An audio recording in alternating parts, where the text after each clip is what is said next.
that'll do it. 98-92. The United States survives. Team USA survives their second exhibition game against Australia, and everyone is not impressed by a measly 6-point win. Some even jumping to the conclusion that the United States stands no chance once the Olympics truly begin. And not only is that conclusion unreasonable, but it's extremely misguided. Prior to the 2020 Olympics, Australia served as the second opponent for Team USA in the exhibition games leading up to the official competition. A near exact replica of the United States' current situation. The only difference is Australia got the best of the US in 2020, winning the game by 8 points. A great punch out to Ingles for the exclamation point.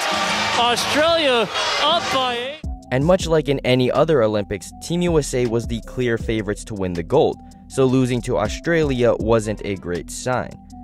But luckily for us, we know how the 2020 Olympics already played out.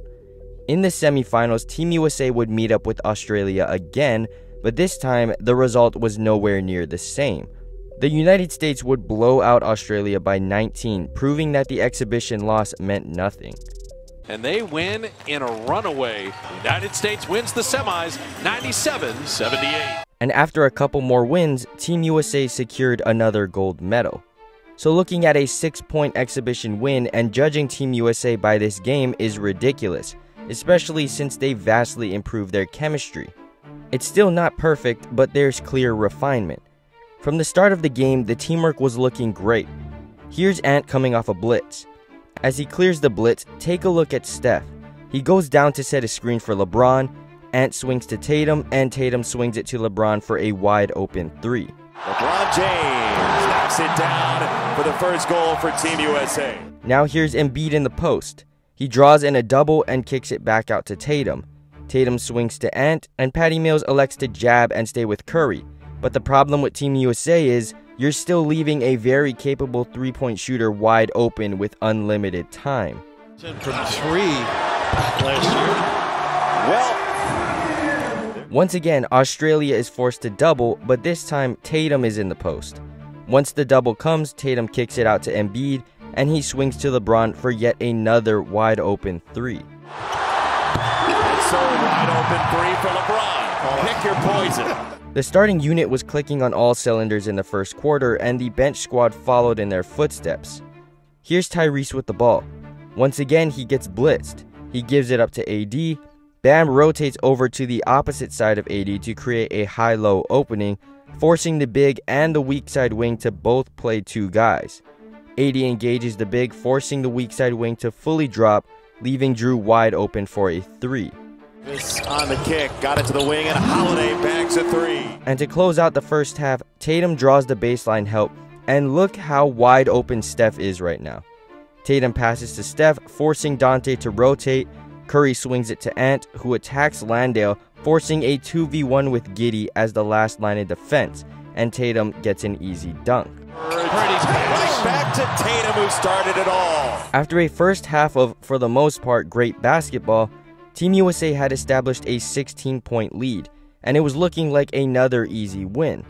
But then the rust started to settle in.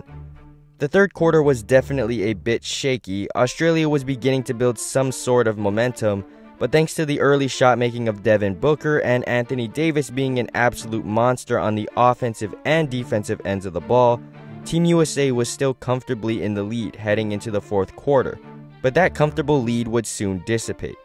With about 9 minutes left in the game, an 18-point deficit was staring into the eyes of Australia.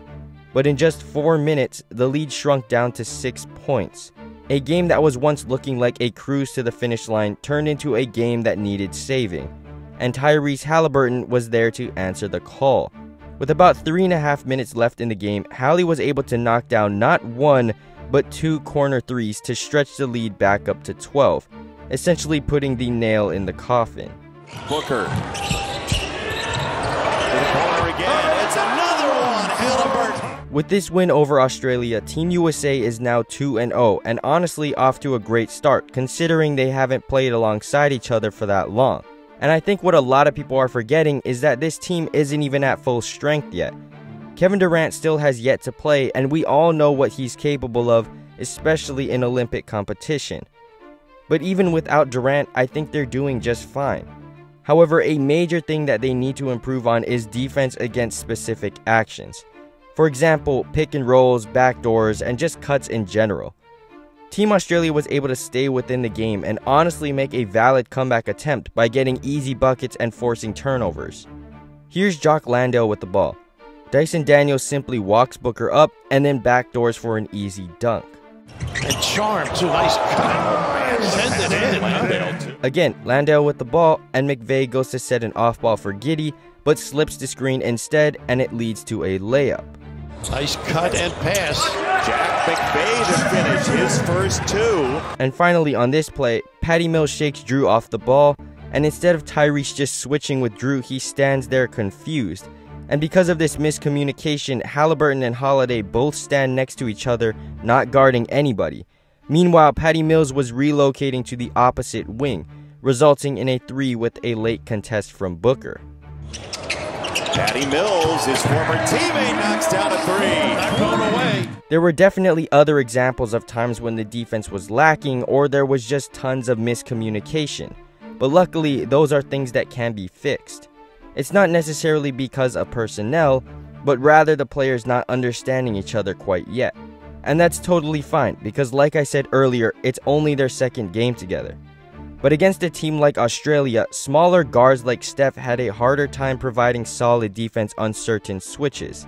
And I can't help but think a defender like Jaylen Brown would have been a perfect defensive weapon against teams that perform lots of off-ball screen actions.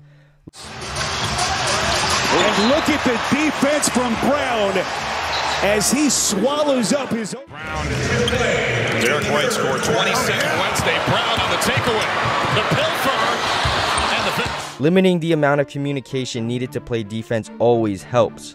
Had Brown been inserted in specific lineups, instead of times where multiple players don't know if they are switching or just hedging, maybe switching all actions would have been an option. With switching as the default, some of those cuts that Australia got may not have been as open as they were. I'm not saying they wouldn't still score, but I think at the least it would make it tougher for Australia to get baskets. But anyways guys, what do you think about Team USA after their second exhibition game? Does the 6-point win concern you, or is one exhibition game not a big deal? Let me know in the comments down below, and I'll catch y'all in the next one. Peace.